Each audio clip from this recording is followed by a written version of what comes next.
It is not only Friday, it's Good Friday.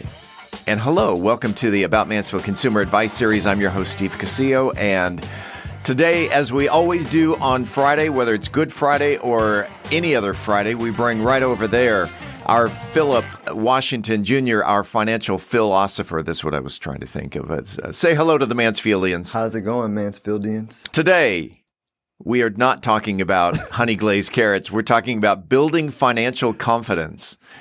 And to me, there's kind of a fine line between confidence and ego. Yes. Let's talk about that. Talk about that. Because I feel like we weave in out of both. Right? I know I have in my life. But the definition I have today is ego is more of the idea that you hold about yourself and or a topic. If we can put ego as, let's call it ego mental forms, right? The mental forms, the forms you hold in your mind. And confidence is a feeling, right? So feelings are what shapes the forms in our mind, right? How we think of ourselves. And so that's the big difference. You can perceive from the level of thought, right? So you can say, I am perceiving from the level of my thoughts. If I think a thought that is, I think, despicable, then I can judge myself based on a thought. If I take an action that I think is despicable, I can judge myself based on the action. If that action turns into a manifestation, a negative bank account, right? Yeah. Then I could be disgusted at the bank account, and I can link my self-worth to it on any one of those levels, right? And that's still at the ego level. The feeling level is where you say, oh, like feeling controls it all. So those are like just past manifestations. They're already done. It's like art. I made the art. The art is not the artist. The art is the art, right? The artist can always get better by raising their confidence, the way they feel about themselves, and express better art.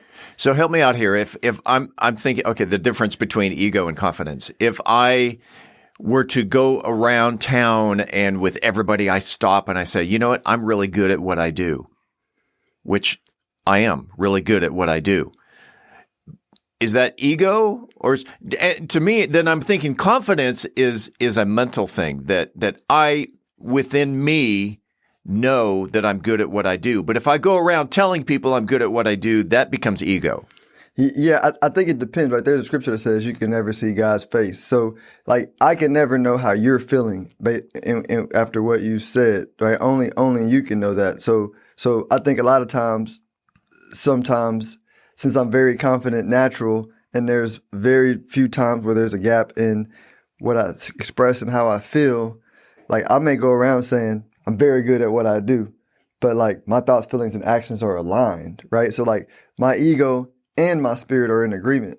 You know what I mean? And so I'm not doing it out of ego. Sure. I'm doing it out of alignment. But there are some people that are trying to manipulate the perception that people have of them, and there's no essence backing it. So they're just, it's prevalent in politics and business. Right? Being a political season, and I won't pick on any politicians specifically, but like you see it a lot where it's all ego because there's no feeling, like there's nothing you can back, their words with. Like they're like a fiat currency, right? There's no backing it. There's nothing backing it. So let's bring this into a financials. You mentioned fiat and a financial situation here, the difference between confidence and ego and how this applies to the consumer. Yep. So I feel like a lot of people try to approach changing their relationship with money from an ego standpoint, right? They want to, maybe do affirmations or read books or gain knowledge. If I just gain enough knowledge, if I just say this affirmation so many times, then I'm going to like get more money. And I'm like, maybe, right? There's a lot of people who make money through stress and struggle and fighting against themselves and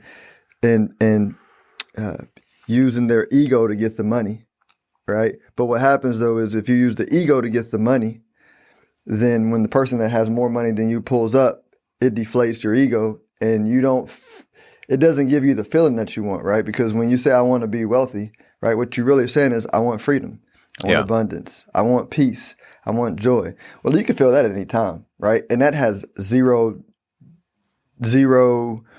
attachment to like numbers, right, or thoughts. And so if you can find financial confidence, like anybody can find financial confidence now, today, right? You just imagine how it feels, you feel it, and what ends up happening, because like the journey is a journey, right? So you're still going to read the stuff, you're still going to do the things, but if you're operating ego is very impatient, right? Yeah. Ego does things like goes into debt to do a bad deal, right? Or make a long shot, go buy a meme stock to get rich quick, right? Or ego, like I don't have a problem, like gamble. If you want to gamble, like do whatever you want to do. But some people gamble to get rich, and it's like a self-reinforcing cycle of being poor, right? Because you're doing it out of the wrong energy and you're not getting rich, and then you're beating yourself up, and then you just kind of continue the cycle. Now, I'm gonna admit I do enjoy a game of blackjack, but I don't go into a casino with the intent that I'm going to get rich. I'm going to go into a casino with X amount of dollars to lose or win, and that becomes my evening's entertainment. Yeah, it's entertainment. Yeah. And that's a non-ego, relationship with gambling, at least from my individual, just one man's perspective. And by the way, I will leave the casino with more money than I started. Now that's confidence. That's confidence. Yeah. So, but if you feel it, then you go, there's no race. I'm not racing anybody. I don't need to catch up. I'm not too old, right? I shouldn't. I'm not. People go, I'm this age and I don't have this amount of money. Well, who made the rule, right? Your ego. Right. You know what I'm saying? Like there's no, like, just feel good about where you are. And then confidence, this is sitting on my last confidence. Confidence is more like an interval, right? I call it the interval between feeling good and feeling bad, right? And so we all sort of operate on an interval, but when there's pure confidence, alignment, right? There's no rush, because you're like, the manifestation means nothing, right? I own the feeling now, right? And by the way, like when you own the feeling now, like making money gets a little bit easier, from your perspective relative to the amount you're supposed to get, right? Because some people think, well, when I get pure confidence, I'm going to make $1 billion. Well, like we all, maybe that's not where you are on your journey, but I'm just saying, where you are on your journey for the level of money that you're ready to make, right? It gets relatively easy the more your confidence point is around money in that period of time, right? I know I just said a lot, right. But so knowing that you are going to retire comfortably, as opposed to I'm going to be retire filthy rich, knowing that I'm going to retire comfortably is a feeling of confidence. Yep. And knowing that I am financially comfortable, right? Because I feel like even retirement is a resistant word. If people really sat in, because right, we have a collective consciousness and a collective thought around retirement. And I know when I hear retirement, it takes me to some distant point in the future, right? That has all kind of feelings about it. So I just however and everybody processes thought differently, but for me, I just take out the word and I go, I'm financially comfortable right now, right? And if I just continue to expand that feeling, whenever I get to there in the future, wherever there is, I'm going to have an expansion of confidence because I've practiced confidence, and from that confidence, I've made better, more confident, good decisions, which from a logic standpoint mean I probably should have a lot of money. Yeah, you know what I mean? Retirement's in the distant future for you. For me, it's like right around the corner. Yeah, and I know what your advisor told you, Steve.